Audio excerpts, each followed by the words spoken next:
But we're back from our hiatus. We're back. We had a contract dispute. We were holding out. Absolutely. We were holding out and we got a pay cut. Absolutely nothing got resolved. Nothing We're in a got worse resolved. position now than we were before. Yep, we should have never stopped. Yeah, so it won't happen again. No.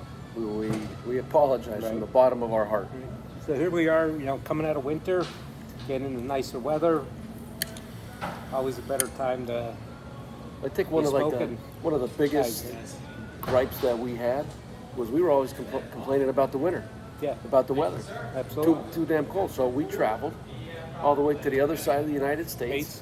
Not United States, we're Little Mexico. south of California. We're down here in Cabo, Mexico, right? Yep. Our annual TAA conference. Yep. Seeing some new cigars and with what's going to be coming into our humidors and shelves and what we've been smoking, what we like. Reinforcing Even some relationships things, with the manufacturers. Absolutely, and some things that you didn't like and not that the cigars aren't good, it's just not our taste. Right. But I know, like, one of the brands I want to talk about now, I'm smoking Pissed Off Christoph. So we've had Christoph, we've had them in our humidor for a while now. They were more, we had some, Connecticut, some Maduros. Cameroon. And they were Cameroon, but they were what I would say medium minus in that range. Right. Yeah. Nice smoke though. Always smoke full nice. bodied, nothing overpowering. But this Pissed Off Christoph is they say full bodied, and I'm not a strong smoker, but I didn't find it. A lot of flavor. He robust. said, even though it is going to be a really full-bodied cigar, that's also full in flavor, but not necessarily, full of nicotine content, strength where you're not going to enjoy it. It's not overpowering. A very smooth, smooth blend. Yeah, it's not overpowering, but this really smoked nice. I wouldn't smoke it in the morning for me, but nice afternoon, evening cigar. Burned real nice, so these will be ragging in our humidors. A fan favorite here, the Julius Caesar. There you go. Can never go wrong with that. Never can do that. Nice, very, very nice Nicaraguan blend we got here. Mm-hmm. So, what else did you see here in the last couple of days that sparked your interest, or what do you think? As far as product goes, we're going to be bringing in the Ferriotego and Nat Sherman, from Michael Herkelots. Yeah. It's got a lot of history behind the brand, and I'm really excited to bring that into our shops and offer that to our customers. Yeah, I smoked the Sterling Churchill, Timeless Sterling, and that was really a nice cigar. I mean, a lot of flavor, burn nice. Made me, how do you say it? Made me fat and happy for smoking that. Like, content, you know what I mean? Very content, very elegant cigar, satisfying cigar. Yeah, it's really satisfying.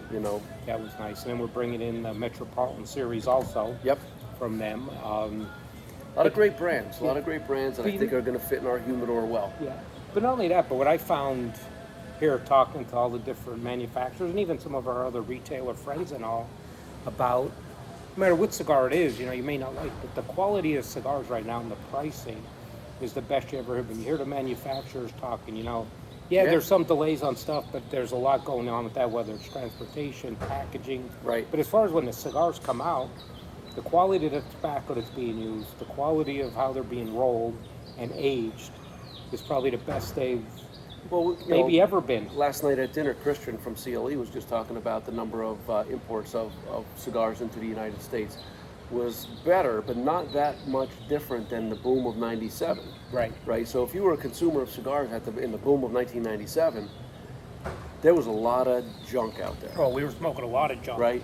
And paying more for it then than we are now. 20 years later. So you think about importing more cigars now than we did then, and I mean there is a minuscule amount of bad cigars out there right now. Like exactly. Everything is really top notch.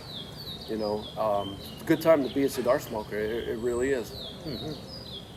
Especially coming now in nicer weather, you have more opportunities to, sit outside and smoke. Smoke your cigars and try your own. Starting to hit our stride. Yep.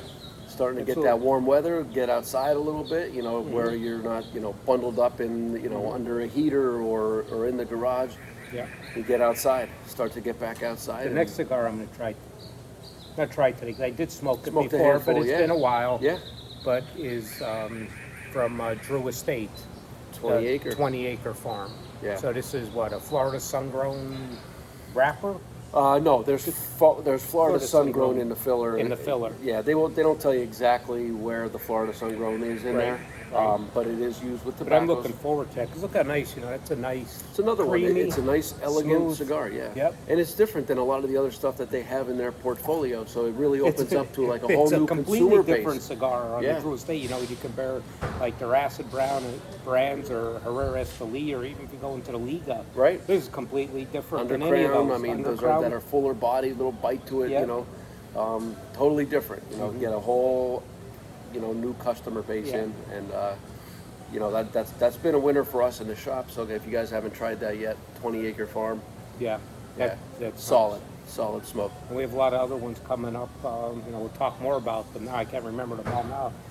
They all just start blending together after a couple of days. A lot of business gets done in a short period of time. 24/7 cigars. But the only question I have for you, because it happened to me not last night, the night before, my tongue was burning. I don't know, was it a cigar or was it I smoked too many cigars? And I want to know what cigar did that, but it was on fire. I've heard other people talk about it. On talk fire. about getting like smoking tongue. Well, But that's what okay, if that's what you call it. you sure you didn't lick something you weren't supposed to? No? It wasn't burning tongue. It wasn't, I didn't overeat nothing because, the food's good here, but I'll tell you what, I just had a jalapeno margarita, Margarita. and my mouth is on fire. But it's not because of the cigar. no. Yeah, the jalapeno, it's no joke. Good. But that's the thing here, though, to drink. We drink a lot of margaritas. They never make it the same friggin' way. Nope. Sometimes they're too sour. Sometimes I don't. Depends on the mood they're in. I guess. What are you going to do, complain? No, I ain't gonna complain. complain.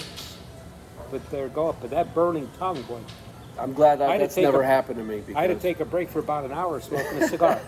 And every time I'd bang on it, Go put your head in the sand. the sand in the water, put ice cubes in my mouth. That was the first time that ever happened to me.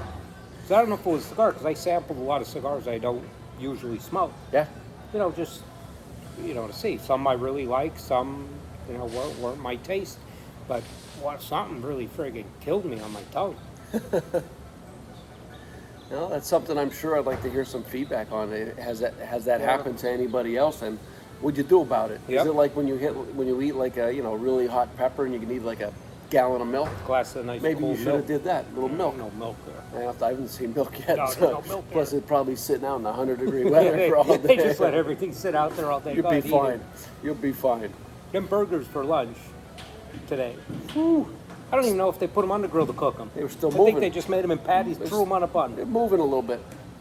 But one thing they do here, take notes from it. They melt their cheese Yeah, on the burgers. yeah. One mistake, I was in a hurry. I didn't make his cheeseburger the way he likes it. Yep, And that he remembers. I remember that. That he's I going to remember remember. not know. No. But that's Yeah. neither here nor there. This is a really nice cigar. It's not something I'm going to smoke daily. Right. But I'm going to go to this stuff for something different on the taste. And I'm impressed because that's definitely not in your wheelhouse. No, So you're jumping out of that comfort zone. but it's not. It's strong. They're saying full body, Right. but it's not. But even just lightheaded, even just the look of strong. that cigar is something, 6 months ago you probably wouldn't even fathom Never. trying. Not at all. But now I think even though the cigars on how they look, whether they're dark or grainy or veiny, it doesn't always Totally mean, different, Doesn't right? always mean they're Yeah. powerful. Yeah, I mean, we were talking to to one of the associate members here, and they were, just because it's a dark cigar, like having people say, "Oh, I don't smoke Maduro; they're too strong." He's like, "Well, then you don't know Maduro because Maduro is actually It's sweet." sweet. So Yeah. it not always the looks of the cigar Right. you're going to be able to tell. So make sure you're listening to your local tobacconist, and when they're making Whatever it is. recommendations, Give it a shot. absolutely. What do you have to lose? So much good stuff out Yeah, there. definitely. The quality is great all around. Yep. Well, what do you say? Maybe check out the pool. Well, we actually got to get back. We've got a little more work to do at the trade show. Another so, half a day. Yep. And So, well, see thanks you for soon. joining us on our first episode back, and we're here to stay.